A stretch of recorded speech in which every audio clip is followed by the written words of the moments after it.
আমাদের আপনার ভাই ইতিমধ্যে আমাদের মধ্যে উপস্থিত হয়েছেন। আজকের অনুষ্ঠানের পক্ষ থেকে ওনাকে শুভেচ্ছা অভিনন্দন জানাচ্ছি।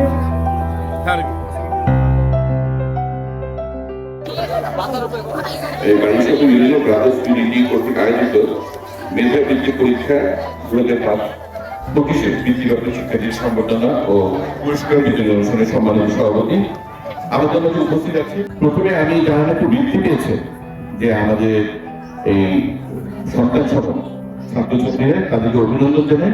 আমাদের রেণু সাহেব আছেন, আমাদের এখানে ইকবাল হোসেন আছেন, আমাদের আশা সাহেব আছেন, জাহাঙ্গীর আলম আছেন এবং আরো অনেকে আছেন যারা সক্রিয়ভাবে ফাউন্ডেশনের অধীনে কিছুদিন আগে গিয়ে বাজারে আপনার শীতল পুতুল মাঝে কম্বল বিতরণ করা হয়েছে। এই ফাংশনে তখন একটু আগে বললাম যে ইকবাল সাহেব আছেন, আশা সাহেব আছেন, জাহাঙ্গীর আলম সহ অনেক ব্যক্তিদের সহযোগিতায় কম্বল বিতরণ ফাউন্ডেশনের অধীনে পরিচালিত হচ্ছে। মূল লক্ষ্য আমাদের যে কাপাসী উপজেলায় বিশেষ করে শিক্ষার ক্ষেত্রে শিক্ষার প্রসারে আমাদের যে পিছিয়ে পড়া যারা আছে সেই সব পরিবারকে কাছে আমরা যেতে চাচ্ছি, যাতে এসএসসি এইচএসসি পরবর্তীতে আপনার বিশ্ববিদ্যালয়ে বলতে পারবে চাকরি জীবনে তারা যেন সফলতার সাথে তারা প্রবেশ করে দেশের জন্য এলাকার জন্য কাজ করতে পারে। সেই সুযোগটা মধ্যে আমরা এই ফাউন্ডেশনের মাধ্যমে আমরা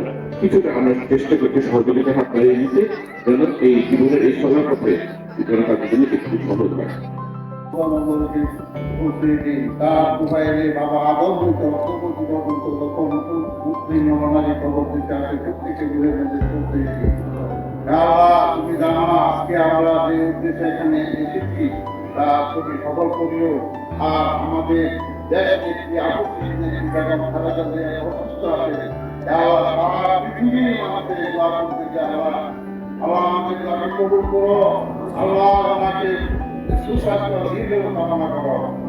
আল্লাহ আমাদের বিএনপির প্রতিষ্ঠাতা শহীদ প্রেসিডেন্ট জিয়াউর রহমান এবং আমাদের কাপাসিয়া নেতা হান্নান শাহ সহ যারা মৃত্যুবরণ করেছে প্রত্যেকের মেঝে তার সবটুকু পৌঁছে দিন।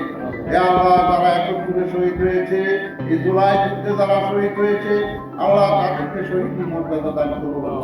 আল্লাহ আমাদের পিতা মাতা যারা কবর দেশে আছে প্রত্যেককে তুমি ক্ষমা করে দিও। সুবহান রাব্বিকা রাব্বিল ইজ্জাতি আম্মা ইয়াসিফুন, আসসালামু আলাল মুরসালিন, আমিন আমিন লা ইলাহা ইল্লাল্লাহ।